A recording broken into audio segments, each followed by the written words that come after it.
Assalamualaikum warahmatullahi wabarakatuh.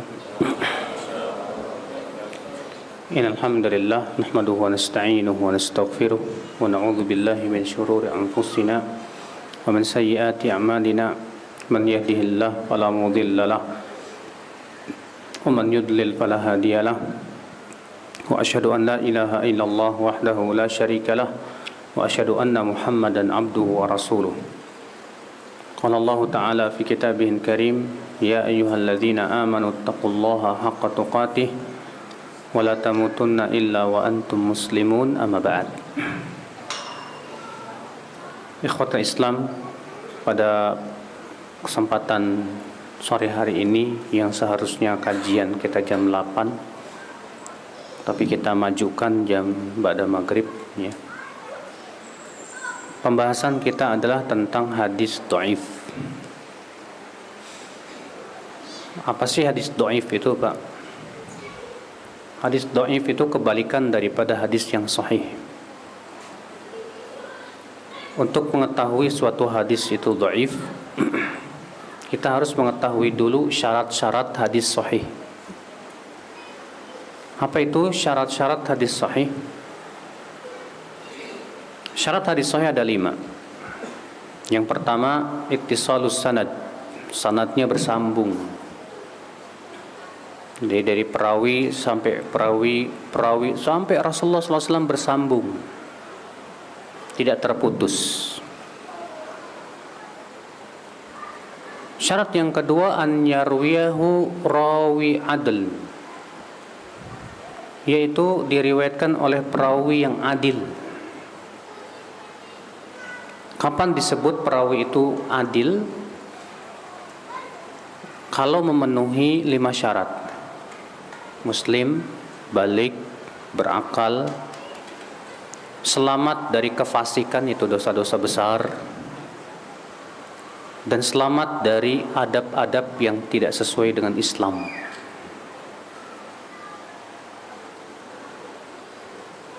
Syarat yang ketiga, an yakuna rawi dhabitan. Perawinya dhabit. Apa itu dhabit? Itu menguasai hadis dengan penguasaan yang sempurna, di mana selamat dari kesalahan. Dan dhabit dibagi oleh para ulama hadis menjadi 2 macam. Dhabit sadr, itu hafalan.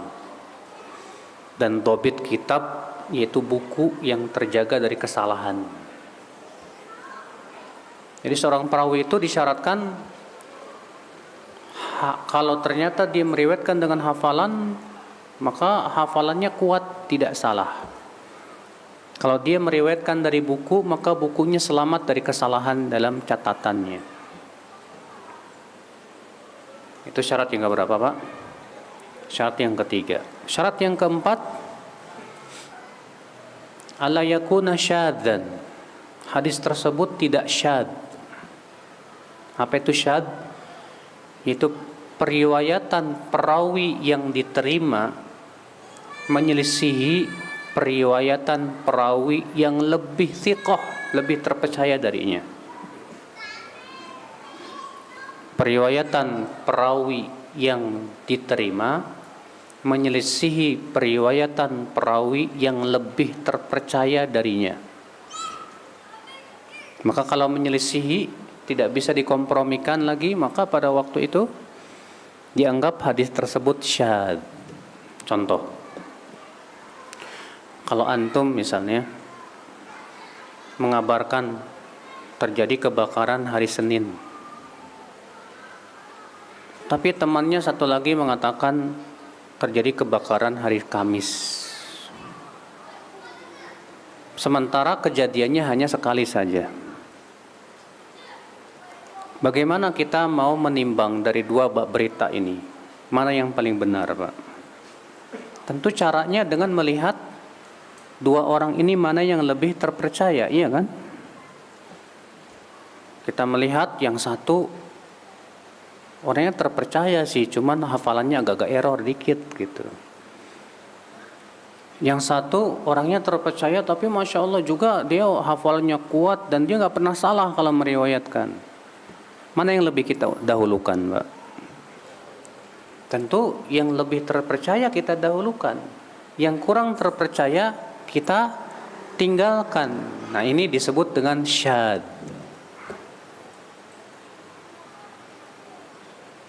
Syarat yang kelima disebut hadis sahih apa? Alla yakuna fiha illa qadihah. Tidak terdapat padanya illatun qadihatun, penyakit yang bisa merusak kesahihannya. Penyakit hadis apa aja banyak. Ya. Dan penyakit hadis itu seringkali terjadi ketika terjadi perselisihan para perawi di dalam meriwayatkan hadis-hadis. Misalnya ada dua perawi meriwayatkan dengan wajah yang berbeda. Yang satu meriwayatkan dari sabda Rasul, yang satu meriwayatkan dari perkataan sahabat. Kalau dari sabda Rasul diberikan istilah oleh para ulama yaitu marfu. Kalau dari sahabat berarti namanya mauquf. Ini terjadi perselisihan, ada dua rawi ini. Ini penyakit. Adanya ittirab, keguncangan. Di mana ada beberapa perawi yang saling berselisih dalam meriwayatkan suatu hadis dengan wajah yang berbeda-beda dan sama-sama kuat dan tidak bisa dikompromikan. Dan dua-duanya sama-sama kekuatannya lagi. Maka disebut oleh para ulama hadis dengan istilah muttarib, guncang. Itu termasuk penyakit hadis, penyakit. Iya. Nah, kalau terpenuhi 5 syarat ini, sanadnya bersambung, perawinya adil, perawinya juga dhabit, menguasai hadis tersebut, tidak salah dalam meriwayatkannya, selamat dari syadz dan tidak ada padanya penyakit, maka pada waktu itu kita hukumi hadis ini apa? Sahih. Hadis ini apa? Sahih. Apabila tidak terpenuhi salah satu syarat daripada 5 ini, contoh, sanadnya bersambung, sanadnya terputus. Setelah kita periksa ternyata A meriwayatkan dari B. Setelah kita periksa ternyata si A lahir jauh setelah si B meninggal dunia. Sehingga si A tidak bertemu dengan si B. Berarti ada rantai periwayatan yang putus ini. Si A meriwayatkan dari siapa ini? Sebab si B sudah meninggal jauh sebelum dia dilahirkan. Bagaimana akan meriwayatkan? Pasti ada perantara yang dijatuhkan oleh si A. Tidak diketahui perantaranya siapa. Paham tidak, Pak? Oh, kalau seperti ini berarti apa, Pak? Ada dua kemungkinan. Bisa jadi perantaranya thiqah, bisa jadi perantaranya sangat tidak thiqah, iya kan? Sangat lemah. Karena masih kuat, ya. Dua kemungkinan ini berarti menimbulkan keraguan, tidak, Pak? Menimbulkan keraguan. Maka itu dhaif, kata para ulama. Iya. Atau misalnya setelah kita periksa sanadnya ternyata perawinya hafalannya buruk. Ya. Karena cacat perawi itu dalam ilmu hadis, Pak, bertingkat-tingkat. Dan cacat yang paling ringan dalam periwayatan itu sayyi'ul hifadz. Apa itu sayyi'ul hifadz? Buruk hafalan. Kapan disebut perawi itu buruk hafalan? Kata Al-Hafidz Ibnu Hajar Al-Asqalani, alla yatarajjah janibu sawabihi ala janibi khata'ihi, yaitu sisi benarnya tidak lebih kuat dari sisi salahnya. Artinya benar dan salahnya sama-sama kuat. Berarti ini menghasilkan keraguan tidak? Menghasilkan keraguan. Maka kalau ada perawinya ternyata buruk hafalannya, ditolak. Berarti hadisnya apa? Dhaif. Atau ternyata kita dapatkan hadisnya Muttarib, guncang tadi sudah kita sebutkan. Terdapat padanya penyakit yang membuat hadis tersebut tidak sahih. Maka kalau 5 syarat ini tidak terpenuhi, maka disebutlah hadis itu apa, Pak? Dhaif. Dan dhaif itu bertingkat-tingkat juga, Pak. Ada yang dhaifnya ringan. Tadi sudah saya sebutkan. Contohnya dhaif ringan, buruk hafalan. Ada dhaifnya cukup berat. Contoh misalnya seorang perawi yang diberikan status oleh para ulama muttahamun bil kadzib, tertuduh berdusta. Tertuduh apa? Berdusta. Biasanya ya, para ulama menyebut perawi-perawi yang tertuduh berdusta itu dengan istilah matruk. Bukan petruk, Pak. Matruk. Matruk itu artinya ditinggalkan. Iya. Maka kalau perawi ini sudah disebut oleh ulama matruk, berarti dia sangat lemah sekali. Dan status hadisnya dhaif jiddan. Status hadisnya apa? Dhaif banget. Ada lagi perawi yang ketahuan berdusta atas nama Rasul sallallahu alaihi wasallam. Apa bedanya tertuduh berdusta dengan pendusta, Pak?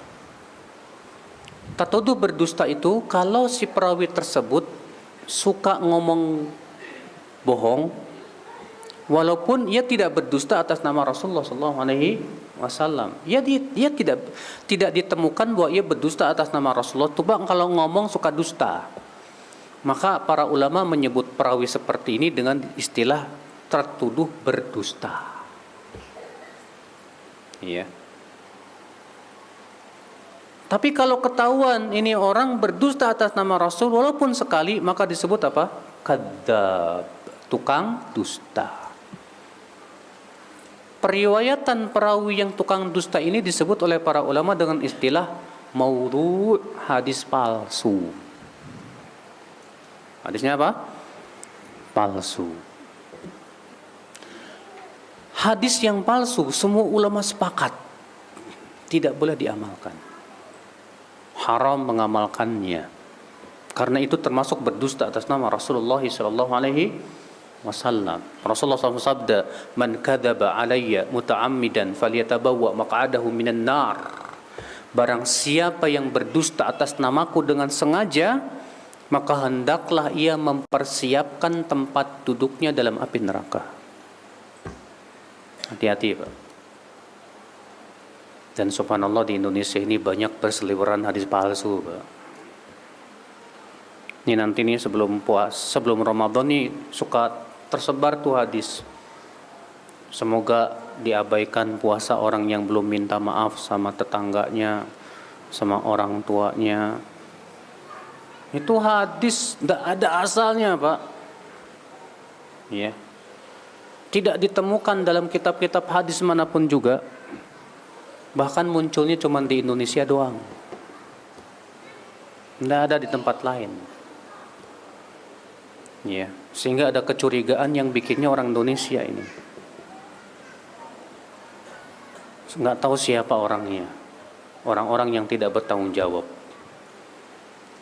Dan anehnya tersebar, Pak, tersebar, Masya Allah.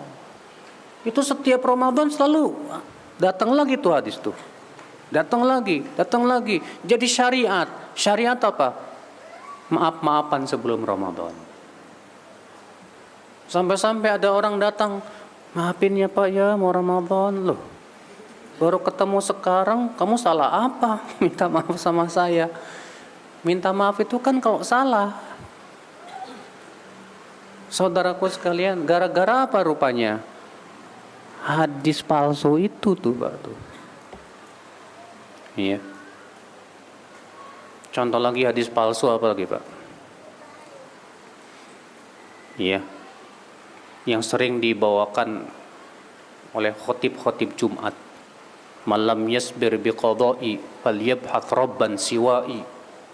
Siapa yang tidak sabar dengan ujian dariku, hendaklah ia mencari Tuhan selainku. Itu hadis palsu, Pak. Contoh lagi hadis palsu apa, Pak?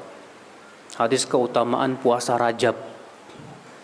Dari tanggal 1, 2, 3, 4, 5 seterusnya. Itu di dalam sanadnya ada Abu Bakar Ar-Raqashi, dia kadzab, tukang berdusta.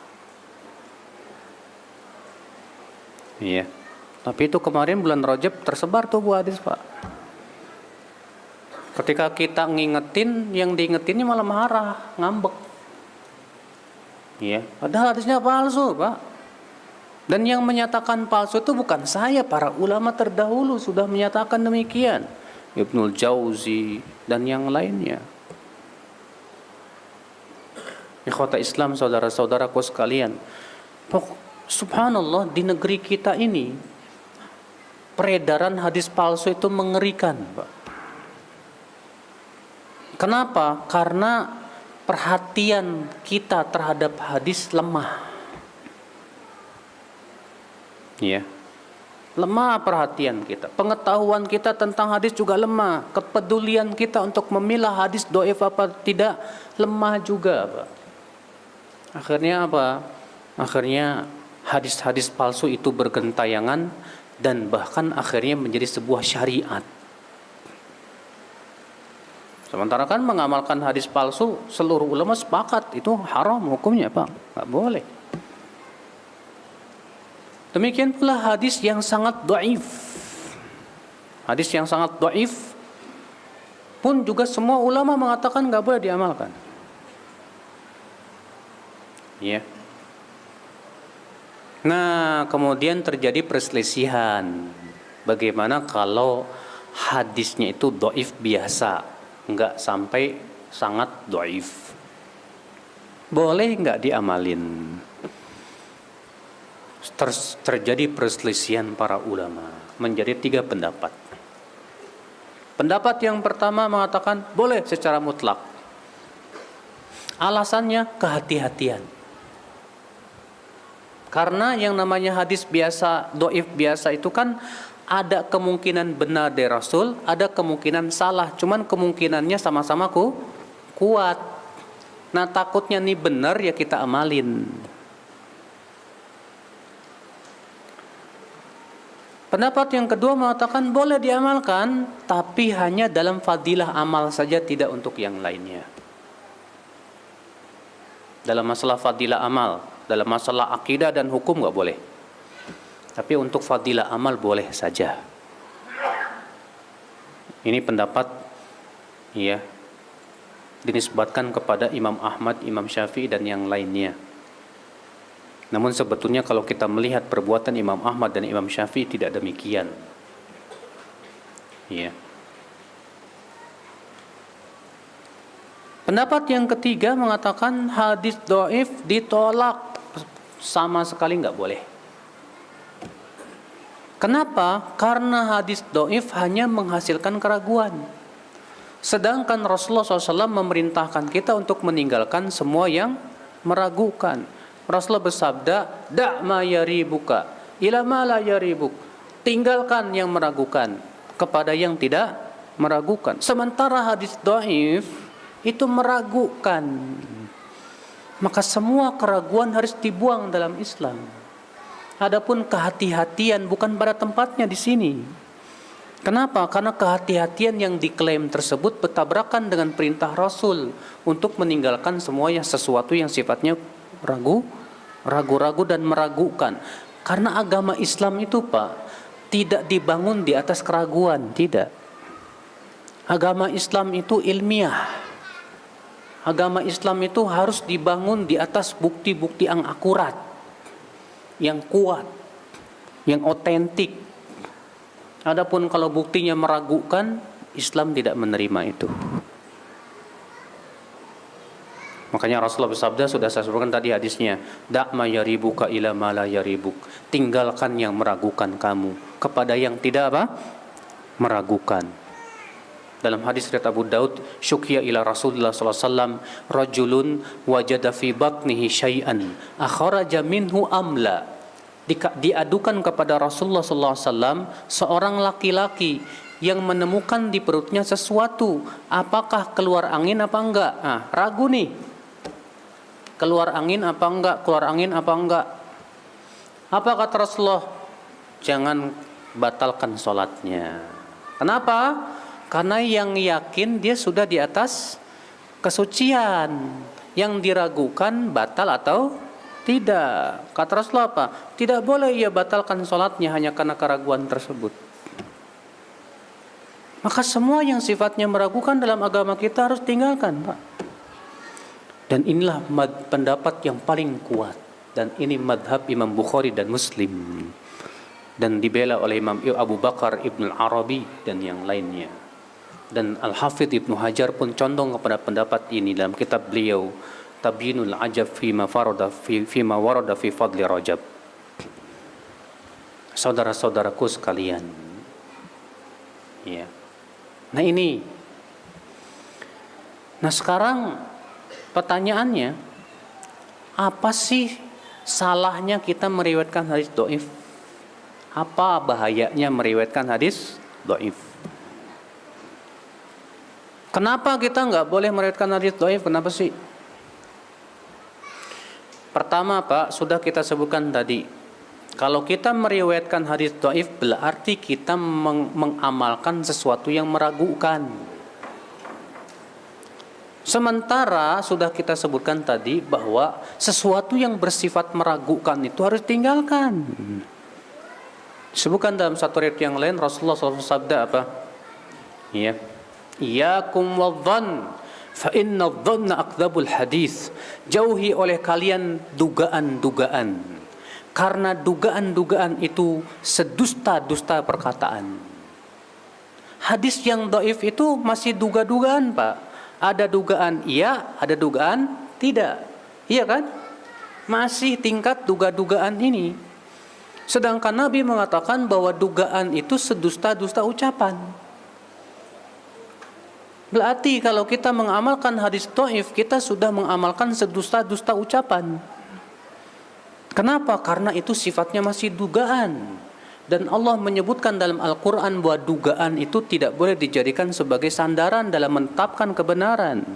Allah berfirman, Inna dhanna la yugni minal haqqi syai'a, dalam surat An-Najm. Sesungguhnya dugaan itu tidak bisa menegakkan kebenaran sedikit pun juga. Sementara hadis dhaif hanya sebatas dugaan, belum sampai kepada dugaan yang kuat. Tapi dugaan yang lemah, bahkan ragu-ragu, yang menimbulkan keraguan di situ. Ya. Ini bahaya yang pertama, Pak. Ini ya.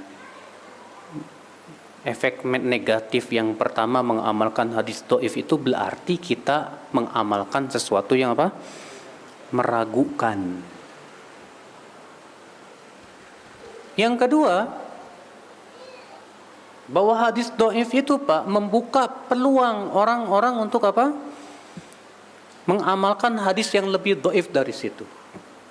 Dan klaim ini hadis dhaif, hadis dhaif. Ya. Yang ketiga, menjadikan syariat sesuatu yang ternyata diragukan apakah itu syariat Islam atau bukan. Ya. Yang keempat, dia khawatirkan ia jatuh kepada berdusta atas nama Rasulullah sallallahu alaihi wasallam. Al-Imam An-Nawawi dalam Muqaddimah Syarah Al-Muhadzab ketika menyebutkan tentang adab meriwayatkan hadis dhaif, beliau mengatakan apa? Di antara adab meriwayatkan hadis dhaif adalah tidak boleh dipastikan itu sabda Rasul. Namun adabnya dengan mengatakan begini, diriwayatkan begini. Tidak boleh mengatakan Rasulullah SAW bersabda begini. Maka siapa yang memastikan sebagai sabda Rasul pada itu hadis dhaif, kata Imam Nawawi apa? Maka ia termasuk orang-orang yang berdusta atas nama Rasulullah SAW. Hati-hati ya, Pak. Imam Ibnu Hibban dalam kitab Al-Majruhin memberikan sebuah bab di mana beliau membawakan hadis, man haddatsa anni bihaditsin yura annahu kadzibun fahuwa ahadul kadzibain. Siapa yang menceritakan dariku suatu hadis yang masih diperkirakan itu dusta, lihat, maka ia termasuk salah satu dari dua orang yang berdusta. Kata ya Ibnu Hibban membawakan bab itu, bab man syakka fi riwayatih ahwa minas sahih am minas saqim fahuwa dakhilun fi hadzal khabar. Siapa yang merasa ragu dalam periwayatannya, apakah ini sahih atau tidak, tapi ia sampaikan ke orang-orang, maka ia masuk dalam hadis tersebut. Hati-hati mas. Maka dari itulah saudara-saudaraku sekalian, kalau ada yang bertanya, Ustadz, tapi kenapa para ulama meriwayatkan hadis-hadis dhaif dalam kitab mereka? Kita katakan para ulama sudah menyebutkan sanadnya, Pak. Makanya lihat Abu Daud, Nasai, Tirmidzi, Ibnu Majah, ya, dan Imam Ahmad dan yang lainnya, kalau menulis hadis itu pakai sanad tidak? Haddatsana fulan dari fulan dari fulan dari fulan qala Rasulullah sallallahu alaihi wasallam. Sebetulnya para ulama menyebutkan sanad itu saja sudah cukup untuk apa? Menjelaskan bahwasanya kamu silakan periksa sanad ini. Kalau memang sanadnya sahih, silakan diamalkan. Kalau tidak, maka tidak boleh diamalkan. Ikhwatul Islam, saudara-saudaraku sekalian. Di sini penting, saudaraku. Karena memang ya hadis dhaif ini bisa merusak agama Islam. Karena dengan adanya hadis-hadis palsu dan hadis dhaif ini sudah saya sebutkan tadi, Pak, akhirnya disyariatkanlah sesuatu yang bukan syariat. Sebab kalau sudah disandarkan ke Rasulullah, orang akan sudah yakin, oh ini dari syariat Islam, dari Islam, padahal bukan. Ini bahaya saudara-saudaraku sekalian, ikhwata Islam, azani Allah wa iyyakum. Maka dari itu, saudaraku, berhati-hatilah dalam men-share hadis. Antum sebelum menyebarkan hadis wajib tanya dulu kepada ahlinya. Wajib pastikan dulu itu hadisnya sahih apa dhaif. Kalau antum pas ngelihat hadisnya, wah bagus nih hadisnya, adalah yang penting bagus isinya. Oh nggak bisa. Kalaupun misalnya isinya bagus, tapi antum masalahnya menisbatkan itu ke Rasul. Sementara itu bukan sabda Rasul, misalnya gimana? Berarti antum termasuk yang berdusta atas nama Rasulullah sallallahu alaihi wasallam. Makanya siapapun yang ingin menyebarkan hadis wajib diperiksa dulu. Itu hadisnya sahih atau dhaif. Kalau sudah kita yakini kesahihannya, silahkan disebarin ke orang. Ya. Tapi kalau itu masih diragukan, kita masih ragu-ragu, ini dhaif enggak ya, saya masih ragu, udah jangan dulu deh, jangan. Ya. Tahan dulu. Supaya kita tidak termasuk orang-orang yang berdusta atas nama Rasulullah sallallahu alaihi wasallam. Saudaraku sekalian, ikhwatul Islam. Saya ingin menyebutkan tentang sejarah.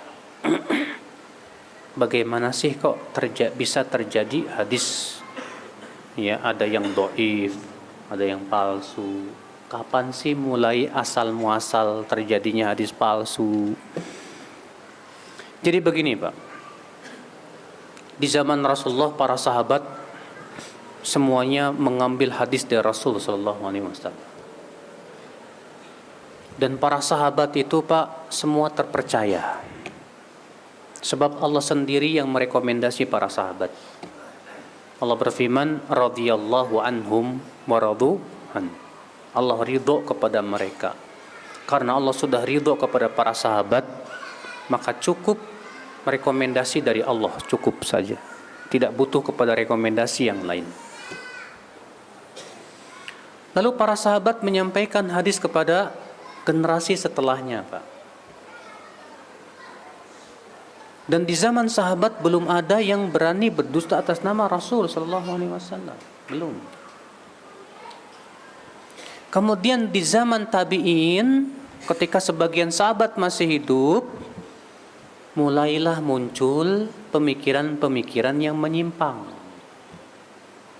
Nah, orang-orang yang pemikirannya menyimpang ini, Pak, mereka kemudian ternyata ada yang membuat-buat hadis untuk membela pendapat mereka.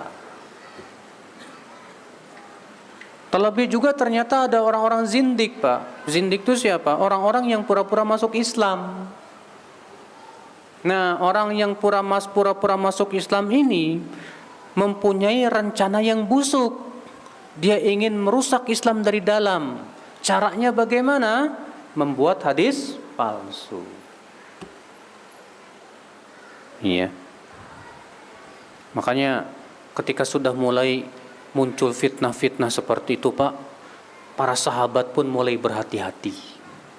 Imam Muslim meriwayatkan dengan sanadnya kepada Ibnu Abbas bahwa ada seorang tabi'in membawakan hadis-hadis kepada Ibnu Abbas. Faja'ala Ibnu Abbas la yaltafitu ilaih. Tapi ternyata Ibnu Abbas tidak mau mendengarkannya. Lalu orang ini berkata, Ibnu Abbas, aku sampaikan kepada kamu hadis-hadis Rasul, tapi kok kamu tidak mau mendengarkannya, Ibnu Abbas? Kenapa? Apa kata Ibnu Abbas? Inna kunna idza sami'na ahadan yaqulu qala Rasulullah sallallahu alaihi wasallam ibtadarathu a'yununa wa adat wastama'at ilahi adanuna. Dahulu, kata Ibnu Abbas, kalau kami mendengar ada orang yang mengatakan Rasulullah SAW bersabda, mata kami langsung tertuju kepada dia. Telinga kami siap-siap untuk mendengarnya.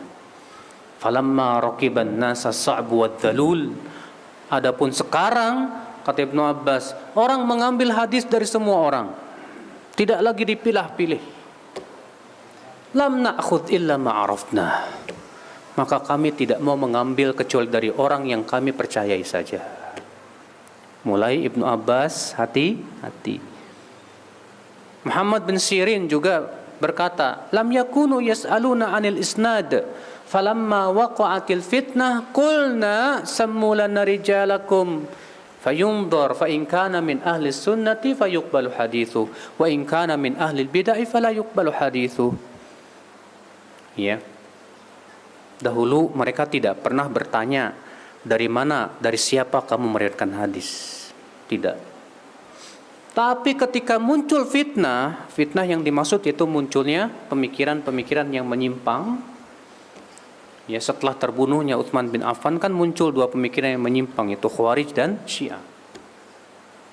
Qulna, kami mulai berkata, samulana rijalakum, sebutkan nama perawi kamu. Siapa, dari mana kamu ambil itu? Kalau dia menyebutkan, kami memeriksa. Kalau dia ahlu sunnah diterima, kalau dia bukan ahlu sunnah tidak terima. Masya Allah. Di zaman tabi'in hanya sebatas dilihat ini ahlu sunnah atau bukan. Ya. Kemudian di zaman setelahnya mulai terjadi perawi-perawi yang error hafalannya, suka salah dalam meriwayatkan hadis, dan yang lain-lainnya. Banyak sekali kesalahan-kesalahan dalam periwayatan hadis, Pak. Ya, maka para ulama mulai berhati-hati. Caranya bagaimana? Caranya mereka mencatat setiap perawi hadis dan bertanya kepada orang-orang. Ya. Seorang ulama terdahulu berkata, "Kunna idza aradna an na'khudha haditsan an ahadin natasa'al anhu syahrain." Kami dahulu kalau kami mau mengambil hadis dari seseorang, jalasna syahrain, kami duduk 2 bulan untuk memperhatikan orang itu dan bertanya-tanya ke orang-orang tentang siapa orang ini. Ditanya namanya, dari mana dia asalnya, keturunannya, orang tuanya siapa, kemudian guru-gurunya siapa, muridnya bagaimana, bagaimana hafalannya, bagaimana akidahnya, itu dicatat baik-baik, Pak. Dicatat baik nama-nama perawi itu, Pak. Ajib. Bapak kalau baca kitab ilmu rijal, kitab Al-Jarh wa Ta'dil misalnya, Tahdhibul Kamal misalnya, Tahdhibut Tahdhib misalnya, itu kan kitab yang mengumpulkan daftar perawi-perawi hadis. Dan setiap perawi itu disebutkan namanya, fulan bin fulan bin fulan bin fulan bin fulan, sampai 7 turunan tuh. Nisbatnya sampai kemana? Ya, kemudian lahirnya kapan? Gurunya siapa-siapa saja? Dia menuntut ilmu kemana saja? Yang mengambil hadis dari dia siapa saja? Itu dicatat baik-baik, Pak, luar biasa, detail banget. Untuk apa? Untuk membela hadis. Ada orang yang ketahuan dia berdusta, dicatat baik-baik, si fulan kadzab. Ada orang mudallis, dicatat baik-baik. Pokoknya sampai-sampai di majlis taklim saja ada orang ditugaskan untuk memperhatikan si fulan ketika mendengarkan hadis ini tidur. Si fulan ketika mendengarkan hadis ini ngobrol. Dicatat baik-baik, Pak, dalam rangka membela hadis Rasul sallallahu alaihi wasallam. Sampai-sampai tetangganya aja diperhatiin. Ada seorang perawi hadis yang didoifkan oleh para ulama gara-gara tetangganya, Pak. Katibul Laits. Dia didoifkan oleh para ulama gara-gara tetangganya. Kebetulan dia punya tetangga yang buruk akhlaknya, dan kebetulan itu tetangganya tulisannya mirip banget sama dia. Ketika Katibul Laits pergi, dia masuk ke rumahnya, diambil buku hadisnya, ditulis hadis, ditambahkan hadis di situ sama dia. Katibul Laits menyangka itu hadis miliknya, padahal bukan. Para ulama sudah menghafalkan hadis-hadis Katibul Laits. Maka mereka pun mengatakan Katibul Laits tidak menguasai hadisnya. Dimasukkan kepadanya hadis-hadis yang bukan hadisnya, dan dia menyangka itu hadisnya. Itu menunjukkan dia dhaif. Masya Allah. Ajibnya para ulama begitu, Pak. Jadi setiap perawi ini hadis-hadis yang dia riwayatkan dihafalkan sama dia, Pak. Hadis apa saja dicatat baik-baik, sehingga akan ketahuan kalau ternyata dia dimasukkan kepada dia hadis yang bukan riwayat dia. Kalau ternyata dia tahu ini bukan riwayat saya, berarti dia thiqah. Yahya bin Ma'in dan Imam Ahmad bin Hanbal ketika berjalan menuju kota Baghdad, di tengah jalan mereka melewati rumah seorang perawi yang thiqah namanya Al-Fadl bin Dukain. Mas, jangan tidur tuh, bangunin, Pak. Jangan menyandar, Pak, nanti tidur. Nah, lalu Yahya bin Ma'in berkata kepada Imam Ahmad, "Ya Ahmad, saya ingin menguji dia." Kata Imam Ahmad apa? "Jangan. Dia thiqah. Percaya deh kamu sama saya." Kata Yahya bin Ma'in, "Enggak, saya mau uji. Saya pengen tahu kethiqahan dia." Sementara Yahya bin Ma'in sudah hafal, Pak, hadis-hadis Fadl bin Nu'ain ini. Sudah tahu hadis-hadisnya. Masuklah ia kepada Fadl bin Nu'ain. Lalu Yahya bin Ma'in berkata, "Wahai Fadl, aku ingin membawakan kepada kamu hadis-hadis yang kamu riwayatkan." "Silakan," kata Fadl bin Nu'ain. Ya, Fadl bin Dukain itu. "Hadis pertama begini."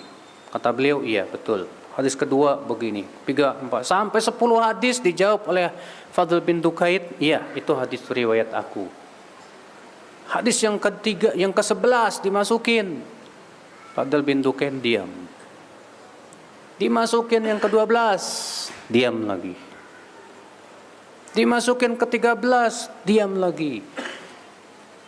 Rupanya kesel Fadl bin Dukain. Ini orang kok masukin hadis-hadis yang bukan hadis saya, kurang ajar ini orang. Akhirnya didorongnya Yahya bin Ma'in Kamu mau menguji saya ya? Iya. Kata Imam Ahmad, apa kata saya? Dia thiqah. Iya. Kata Yahya bin Ma'in, wallahu Ahmad. Iya, ini lebih aku sukai daripada pergi ke Baghdad. Masya Allah Pak, perawi-perawi hadis terdahulu itu sampai ada khalifah ingin mengetahui kethiqahan Imam Malik. Masuk ke Imam Malik dan khalifah itu berkata, wahai Imam Malik, tolong tuliskan untukku hadis-hadis yang aku bisa amalkan. Maka dituliskanlah oleh Imam Malik dari hafalannya, Pak. Setahun kemudian khalifah itu datang lagi kepada Imam Malik, dan 10 hadis-hadis yang didiktekan oleh Imam Malik itu dipegang oleh pelayannya dan disembunyikan pelayannya itu. Kamu sembunyi sana. Hai Imam Malik, hadis-hadis tahun lalu yang engkau diktekan kepadaku hilang. Tolonglah didiktekan lagi. Imam Malik nggak sadar kalau dia lagi diuji, Pak. Maka Imam Malik mendiktekan lagi, Pak, dari hadis pertama sampai hadis terakhir. Ternyata tidak kurang 1 huruf, tidak lebih 1 huruf. Gak kurang, gak lebih, pas sudah. Luar biasa kan? Coba deh kita ngapalin hadis sekarang, besok entah, wallahu alam. Karena memang di zaman sekarang orang-orang yang hafalannya kayak ulama terdahulu hampir nggak ada, Pak. Hampir nggak ada. Imam Bukhari, beliau dikenal dengan gunungnya hafalan, Pak. Ketika Imam Bukhari datang ke kota Baghdad, bergembiralah para ahli hadis dengan kedatangan Imam Bukhari. Karena apa? Karena beliau terkenal sebagai Jabalul Hifadz, gunungnya hafalan. Sesampainya di Baghdad, datang 10 ahli hadis menguji Imam Bukhari. Setiap 10 orang membawa hadis yang dibolak-balik sanad dan matannya, Pak.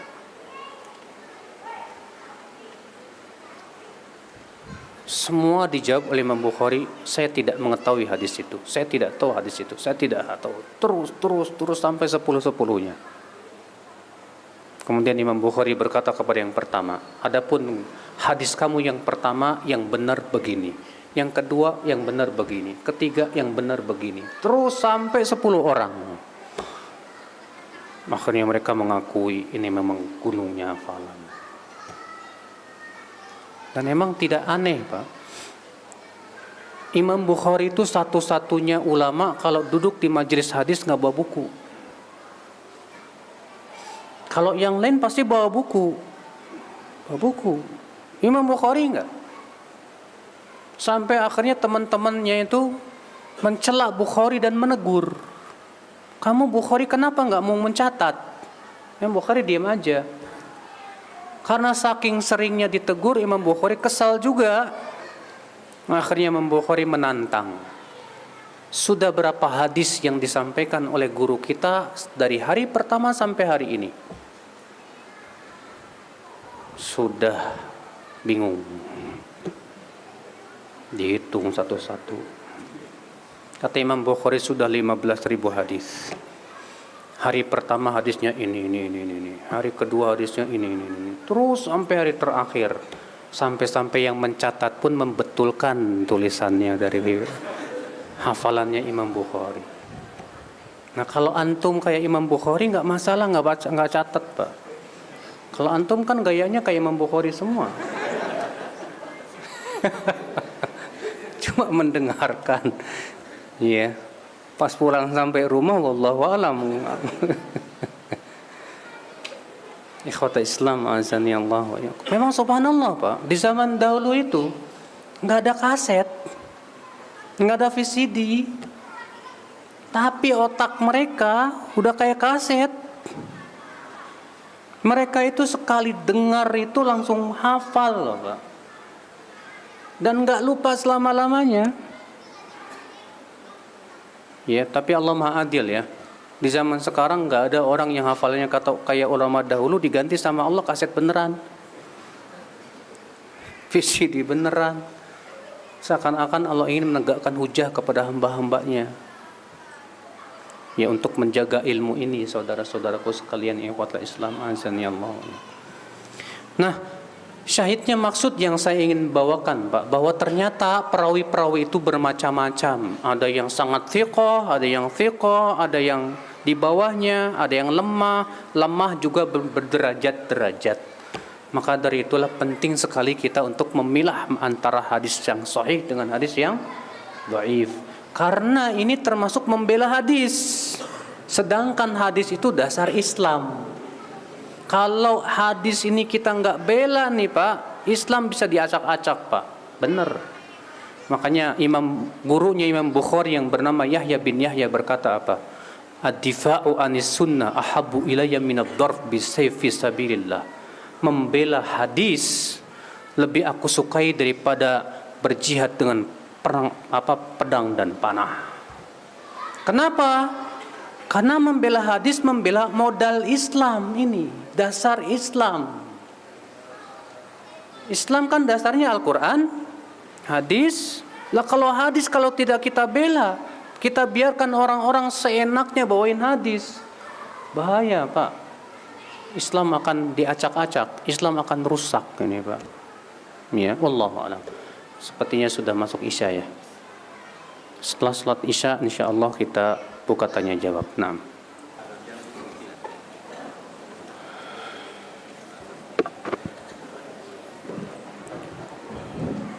Alhamdulillah wassalatu wassalamu ala Rasulillah. Kita lanjutkan kajian tanya jawab sampai jam 8 ya.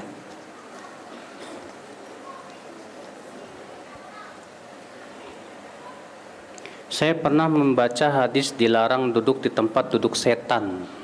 Itu tempat yang kena sinar matahari dan tempat itu kemudian teduh. Anak kurang paham maksudnya apa. Hadis. Jadi gini Pak. Kalau kita duduk, sebagian tubuh kita kena matahari, sebagian enggak. Nah, itu yang disebut oleh Rasulullah dengan istilah tempat duduk setan. Itu dilarang. Jadi kita diberikan pilihan ima kena semua matahari atau kena teduh semuanya.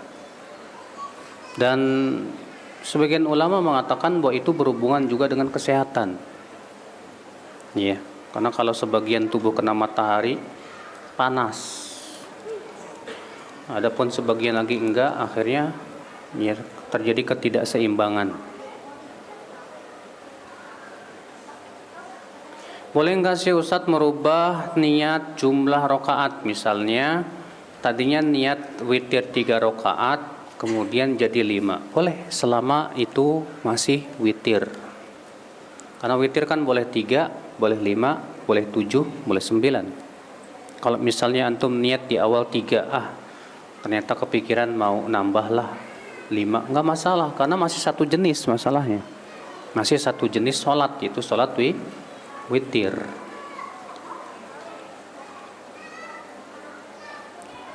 Bagaimana hadis tidurnya orang yang berpuasa adalah ibadah? Dhaif jiddan. Ya. Itu tidak sahih Bapak hadisnya, telah dijelaskan oleh para ulama. Apakah termasuk riba jika kita membantu berupa tenaga kepada si pemberi hutang? Padahal kita benar-benar niat untuk membantunya. Kalau memang ya kita membantu dia itu bukan karena ada kesepakatan di awal, tapi karena kita melihat dia memang butuh bantuan, ya udah kita bantu, nggak masalah. Kenapa? Karena sama dengan seperti misalnya begini, antum ngutang sama si B berapa? 1 juta. Dan sudah janji di awal bahwa saya akan kembalikan 1 juta minggu depan.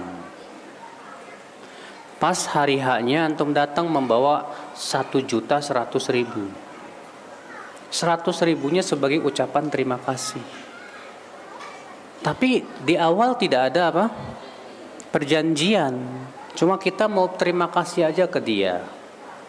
Kata Syekh Saleh Fauzan, boleh, nggak masalah, selama tidak ada perjanjian di awal. Ya. Pada terbang. Bagaimana melembutkan hati yang keras? Pertama, banyak zikir. Yang kedua, banyak baca Quran. Yang ketiga, jauhi maksiat. Karena kerasnya hati itu biasanya akibat maksiat, Pak. Kalau hati kita kok keras, ya Allah, maka coba ya segera kita banyak bertaubat kepada Allah, segera kita banyak membaca Quran, banyak sholat sunnah, mendekatkan diri kepada Allah. Insya Allah itu bisa melembutkan hati kita.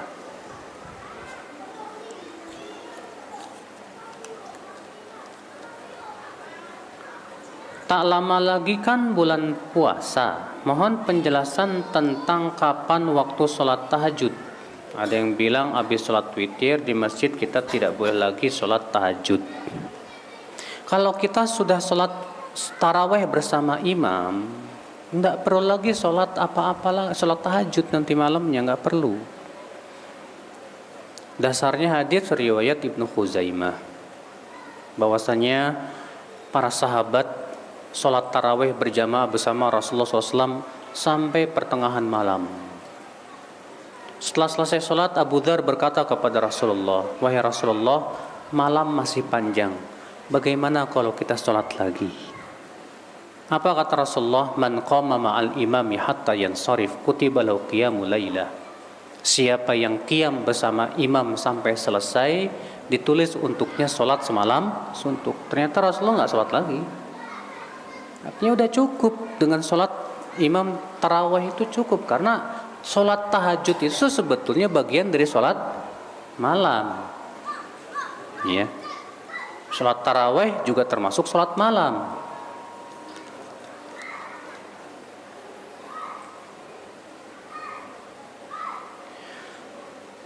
Mohon doa orang tua teman saya yang tadi sore meninggal dunia, semoga Allah mengampuni dosa-dosanya dan mengangkat derajatnya, melapangkan kuburannya dan memberikan cahaya padanya. Amin ya rabbal alamin. Bagaimana cara sujud sahwi yang benar? Sujud sahwi itu Pak 2 kali. Ya.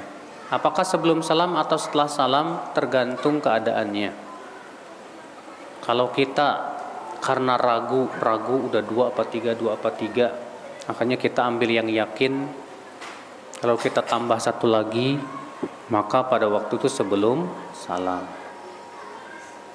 Kalau misalnya kita kelebihan rakaat 5 rakaat, pas habis salam baru ingat nih 5 rakaat, langsung sujud sahwi 2 kali lalu salam lagi.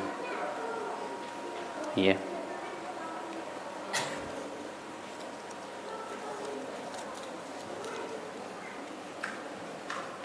Apakah ada hadis yang tentang mengazankan bayi yang baru lahir? Ada, tapi dhaif.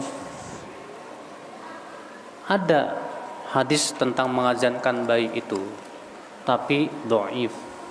Ya. Apa ada hadis tentang malam pertama setelah menikah? Enggak ada.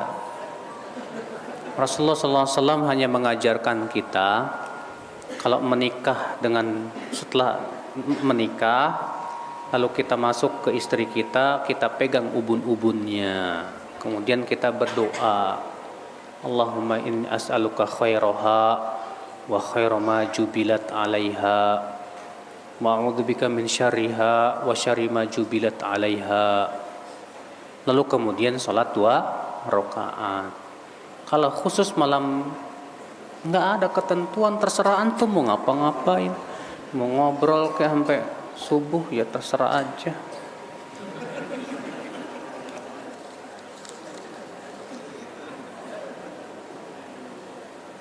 Apakah malam Jumat sunnah Rasul bagi suami istri? Hadisnya palsu, Pak. Hadis yang mengatakan siapa yang berjima di malam Jumat, siapa yang berjima di malam Jumat seakan-akan membunuh 12 Yahudi, itu palsu, Pak. Maka tidak sunnah. Ya, kalau antum lagi pengen jima aja, nggak usah nunggu-nunggu malam Jumat, ngapain?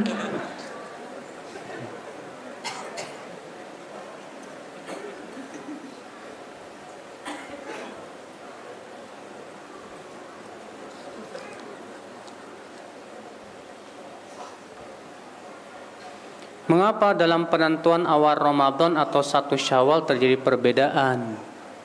Ini akibat masing-masing organisasi menentukan sendiri.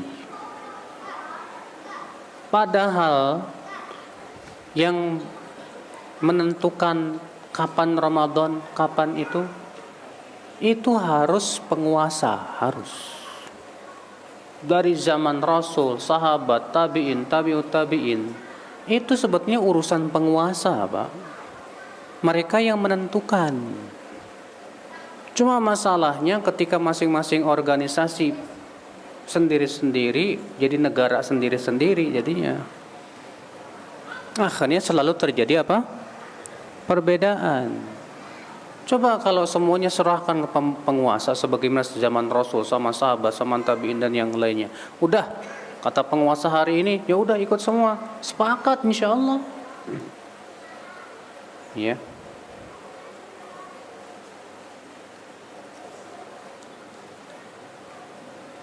Bagaimana hukumnya sholat yang masih nampak bentuk kakinya meskipun sudah menggunakan kaos kaki? Karena kaos kaki pada saat ini sudah ada jempolnya. Yang lebih bagus buat perempuan, kainnya itu sampai ke lantai. Sebagaimana disebutkan dalam hadis Ummu Salamah, ketika Rasulullah menyebutkan tentang laki-laki dianjurkan untuk di atas mata kaki. Apa kata Ummu Salamah? Bagaimana dengan perempuan, hai Rasulullah? Kata Rasulullah, yurkhina shibron, hendaklah dipanjangkan dari pertengahan betis 1 jengkal. Kata Rasulullah, dari pertengahan betis 1 jengkal. Apa kata Ummu Salamah? Idzan tankashifu aqdamuhunna ya Rasulullah. Kalau cuma 1 jengkal, hai Rasulullah, masih terlihat telapak kakinya. Kata Rasulullah, yurkhina dhira'an, kalau begitu panjangkan 1 hasta dan tidak boleh lebih dari itu. Jadi perempuan itu diperintahkan oleh Rasulullah SAW supaya panjang kainnya itu dari pertengahan betis 1 jengkal. Ini yang paling banter, paling pendek, Pak. Kalau mau dipanjangkan lebih dari itu boleh 1 hasta dan tidak boleh lebih dari itu. Sekarang kalau pakai kaos kaki, sekarang gimana ya? Kalau kaos kakinya panjang sampai paha, kainnya sampai dengkul, cukup nggak itu? Hah? Nggak cukup. Maka yang lebih bagus, yang sesuai dengan sunnahnya Rasulullah dan yang dilakukan oleh para sahabat, pakaian wanita itu panjang sampai ke lantai, menutupi 2 kakinya, itu yang sesuai dengan yang diperintahkan oleh Rasulullah SAW. Apakah sahih hadis tentang memberi saudara kita hutang maka sama dengan kita sedekah? Enggak, sama dengan setengah sedekah. Yang disebutkan dalam hadis itu, memberi hutang itu pahalanya sama dengan setengah sedekah. Itu hadisnya sahih. Disebutkan oleh Al-Hafidz Al-Mundhiri dalam Targhib wa Tarhib, dan disahihkan oleh Syekh Al-Albani dalam Sahih Targhib wa Tarhib.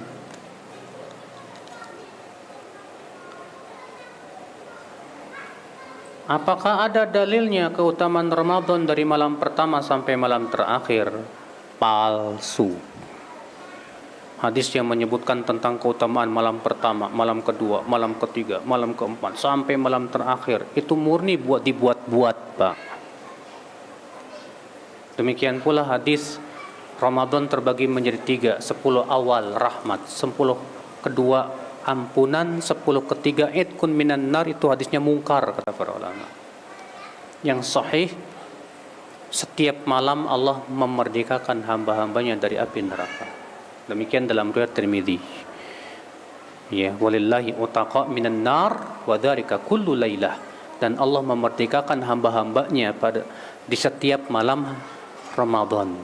Masya Allah.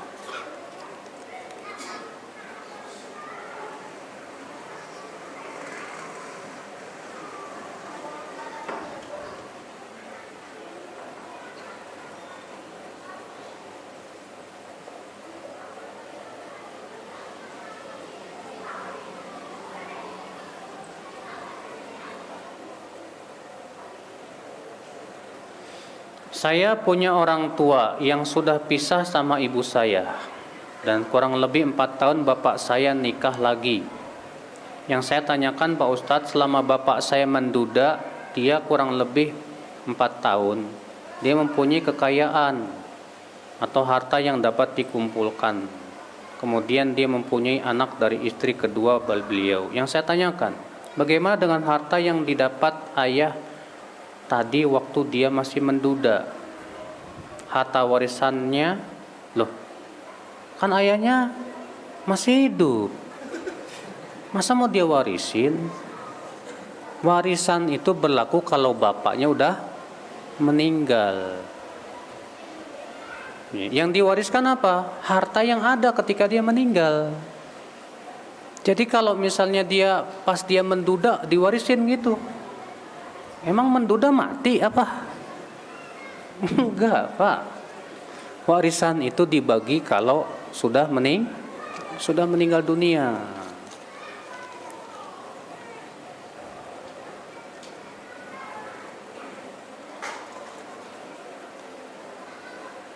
Hadis tentang fadilah malam-malam bulan Ramadan yang selalu dibacakan di masjid-masjid sebelum tarawih.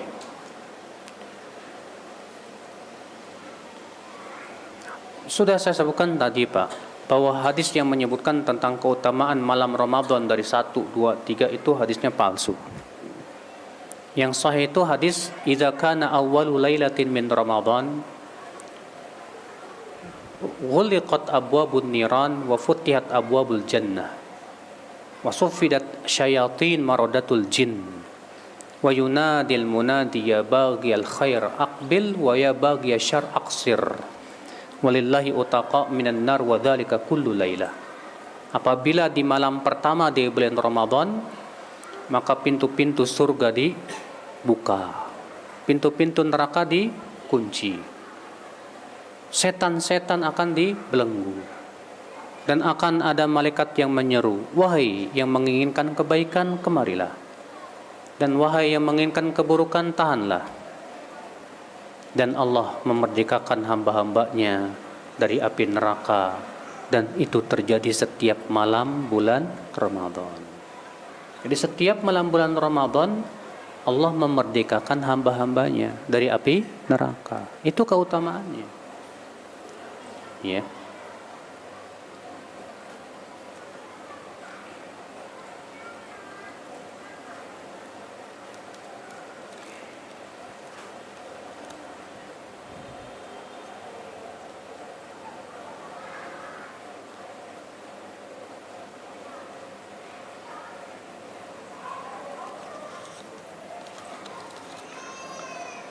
Hadis cukur habislah kumis, panjangkanlah jenggot.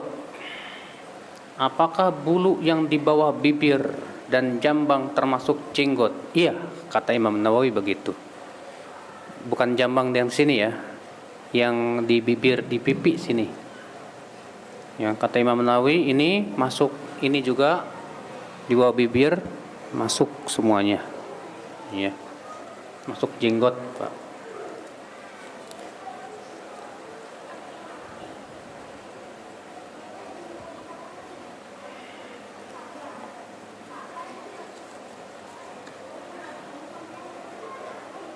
Apakah ada hadis tentang kapan terjadinya malam Lailatul Qadar?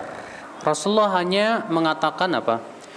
Iltamisuha fil ashril awakhir fil witri minha. Carilah Lailatul Qadar di 10 malam terakhir di malam-malam ganjilnya. Itu yang ada dalam hadis riwayat Abu Daud dan yang lainnya. Hadisnya sahih, Pak. Rasulullah mengatakan cari Lailatul Qadar di 10 terakhir bulan Ramadan di malam-malam ganjil. Nah sekarang Ustadz kalau terjadi perbedaan begini gimana tuh? Ya udah setiap malam cari, ya, biar kita dapat. Karena memang yang dilakukan Rasul begitu setiap malam. Ya, kalau kita kan cuma malam ganjilnya doang, pas malam genep bobo. Ya janganlah, kalau bisa setiap malam, ya mencari.